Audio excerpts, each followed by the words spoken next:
গাছের শিকড়ের নিচে থাকত এক মস্ত বড় কালো গোখরো সাপ। গ্রামের মানুষ তাকে যমের মতো ভয় পেত, কারণ তার বিষ ছিল আগুনের মতো তেজালো।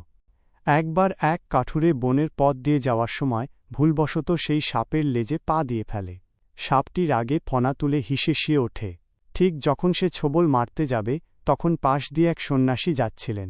তিনি মন্ত্র বলে সাপটিকে থামিয়ে দিলেন। সন্ন্যাসী সাপটিকে বললেন, রে বাপু, অকারণে কেন মানুষকে কামড়াস? বিষ দিয়ে প্রাণ নেওয়া তো বীরত্ব নয়। তুই প্রতিজ্ঞা কর, আজ থেকে আর কাউকে কামড়াবি না। সাপটি মাথা নিচু করে কথা দিল। এরপর থেকে সে আর কাউকে কামড়ায় না, ফনাও তোলে না। কিন্তু কয়েকদিন যেতেই ঘটল এক বিপত্তি। গ্রামের দুষ্টু ছেলেরা দেখল সাপটা আর কাউকে কিছু বলছে না। তারা তাকে লাঠি দিয়ে খোঁচাতে শুরু করল, এমনকি পাথরও ছুড়ল।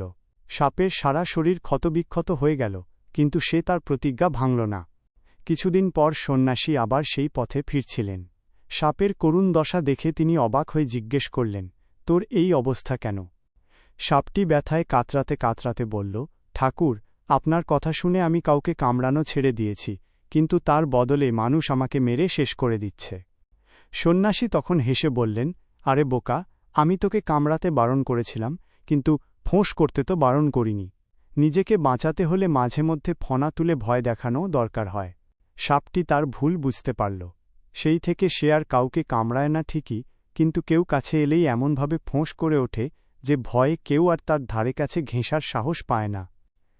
গল্পের শিক্ষা, অকারণে কাউকে কষ্ট দেওয়া যেমন খারাপ, তেমনি নিজেকে রক্ষা করার জন্য কঠোর হওয়াও জরুরি। অতি সাধুতা অনেক সময় বিপদের কারণ হয়ে দাঁড়ায়।